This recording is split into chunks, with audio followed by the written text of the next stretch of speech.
second, I think, is like super important for both players. Yeah, so definitely going second is great, especially because for the Whitebeard player in particular, he gets to not burn a life so quickly until later on. So it is quite awesome in that sense. And then also, like you mentioned, for Rob Lucci, he can have a much better curve on evens and odds. So for all those reasons, whoever wins probably wants to go second. We'll see who it ends up being. And force himself to mulligan here was the Whitebeard player. So we'll see if he ends up having a decent hand afterward. And Revolution is actually on odds. Now, being on odds is not the end of the world because he can actually and a full whiff here. So full whiff, unfortunate. I was going to mention that being on odds makes it possible to essentially attach one Dawn to the leader, attach for 6k, and then still have that sort of even curve. So for those reasons, not too terrible to go first, but that whiff definitely not ideal. No, definitely. Yeah, it feels bad. I mean, you're pretty much forced to run Navy alongside your CP0. Navy just has too many good cards not to play. So, sometimes, unfortunately, it's possible that you just don't hit any. It's a little bit more likely to whiff than something like a Nami. And we see Nami whiffing all the time, really. So, so it's not unlikely. So typically, it's sometimes good to get a few cards in the discard pile if they're CP9 names because you can use things like the CP9 cards to reshuffle into the deck and get various different effects. But those actually all being Navy does not benefit him in any way. So just a much better second search, getting 2 CP names and also discarding, or rather adding a card instead of whiffing. So much better second search there for sure. Definitely, yeah. Just feels strong. And a really slow start from Whitebeard here. That is 1 damage, please. That is a 10k Whitebeard swing. And that's really, Rob Lucci feels pretty good about that. Whitebeard not establishing any body lets Rob Lucci swing for 6 and establish his own body, which is just going to be very good against Whitebeard. Yeah, so a little bit of an awkward scenario, not opening with any character card and also taking the first 2 damage of the game. So a little bit unorthodox in a situation where he's falling so far behind, but definitely undefeated at this point. Yeah. He definitely has a game plan, and it could be something as simple as he doesn't want to overcommit a card that easily gets destroyed, and he wants to summon something more along the lines of maybe that Thatch that we've seen all day. So that's very possible, and there comes Thatch. And now going down to 1 now could be the situation where he actually defends any number of attacks, make sure that he keeps his final life, and then starts putting himself in a better position. I feel like you don't defend, right? Because you can't play a 9-drop next turn, so you're guaranteed to take the life. So you don't actually have to defend big swings if you don't want to. Yeah, that is true. And actually, because of that, I do believe that taking this life, now that you mention it, is just free to do. So maybe the Rob Lucci player doesn't even, waste any of his Dawn trying to get rid of it. So that's also very possible. It does put into question why the Whitebeard player took a 6 randomly earlier turns. That might come back to bite him a little bit, but we'll see. No, yeah, definitely. Because I think if you swing with Lucci here for 6, it really doesn't even matter if it goes through or not. But you swing for 6, and you establish the Blue No in your hand. You can block with the Blue No, and then the Blue No will replay the Kumadori. So, you really have pretty good options, to say the least. Yeah, so definitely attacking 6 here. He goes ahead and he does take it. So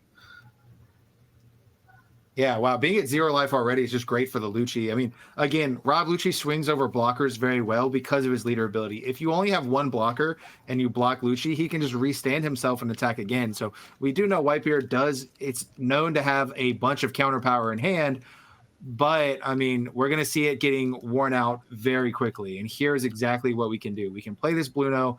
If he kills Blue No, we just replay a Kumadori, and we get to go in next turn with a lot of attacks. We get a lot of attacks next turn. Yeah, so going down to 0 life here, he's going to have some combination of Marco on this turn in order to make sure that he doesn't start getting all in for the rest of the game, and at the same time, applies some pressure with this Dawn on the leader. So even at 0 life, the Whitebeard is sometimes pretty comfortable, all things considered. So it's not too terrible, but it is pretty early in the game to go down to such a low number. So we'll see how he deals with this situation. There we go. So we're going to actually block with our Borsalino because he's a 6K. Now we have Fat swinging for 9. We're going to block. We're going to do exactly that. We're going to bring out our Kumadori. We really don't want to see an ace here, but yeah, we just have a Marco blocker. I mean, definitely going to be, we're going to get a lot of value this turn. So that really big Whitebeard hand is going to be a lot smaller here. Yeah, so just going to take a few value attacks here from Kumadori and the leader, like you mentioned previously. Now every single attack, no matter which one it is, either gets blocked or has to be defended. So that does put the Whitebeard player in a little bit of an awkward position, but yeah. Isho goes crazy here, right? Isho, you discard 2 random cards, make your leader 6, swing with Kumadori. That's 4 cards out of your opponent's hand in 1 turn, and you establish your Isho, which pretty much will mean Kaku can kill everything the next turn. So yeah, I think Isho would go insane right here. Yep. So if he does have access to Isho, I expect him to slam it on the table. If not, then he'll just use his Dawn to try to go for bigger swings. We'll just see what he intends on doing. Okay, we got Sakazuki. Going to use its effect targeting the Marco. And we're going to revive Marco.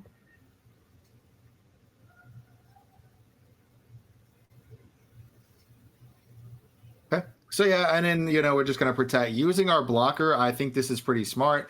Now, we really need to start shredding cards out of our opponent's hand, so we're going to go after this Marco super hard. And that's 3 cards, and then Kumadori will be 4. We were able to get 4 cards out of our opponent's hand this turn. That is very strong. Yeah, so like you mentioned, all the chip damage is adding up. A lot of cards expended just to defend this Marco. This Marco surviving is very pivotal to the Whitebeard player winning the game. So, I do believe defending it was very good. But at the same time, it was very costly. So, Oh, wow. And that's such a strong thing. Shockwave triggers KO of 4 cost or less. And because it's your turn, you can't revive the Marco. Marco only revives on your opponent's turn. So getting a free out to that Marco is so powerful. Wow. Yeah, that was incredibly good. And that's honestly a game-breaking trigger off of life there. Yeah, that feels insane. Now, 8-drop here, 9-drop here is putting in pain. That definitely is going to prevent Rob Lucci from getting too aggressive, but he has Sakazuki, he has Kumadori. He will still be able to continue to shred cards out of his opponent's hand. Yeah, and that was just a little unlucky there because if he has that blocker and he goes ahead and plays the 9-drop, he actually does feel like he's in a position where he turns the corner and establishes control of the game. But because that sequence of events happened, now he can just get all in pretty freely. Yeah, it's really hard to attack here, I think, but it just makes you, I don't know. 1 Dawn up means you're going to get a lot of 2Ks out of the hand here, Like if you just go all in on Sakazuki, like that's gonna force a lot of 2Ks out of your opponent's hand because they only have 1 Dawn for 1 Radical Beam. Yeah, so here, considering just how much he actually wants to go all in on this one Sakazuki, because his attacks right now are inefficient if he goes for attacking wide, so he definitely just wants to attack with 1 large number, but he's deciding how much Dawn to leave open on the way back. So yeah. I still think Isho goes crazy here. Isho just discarding 2 cards from your opponent's hand goes stupid crazy. But it looks like he just doesn't have it, which is pretty reasonable.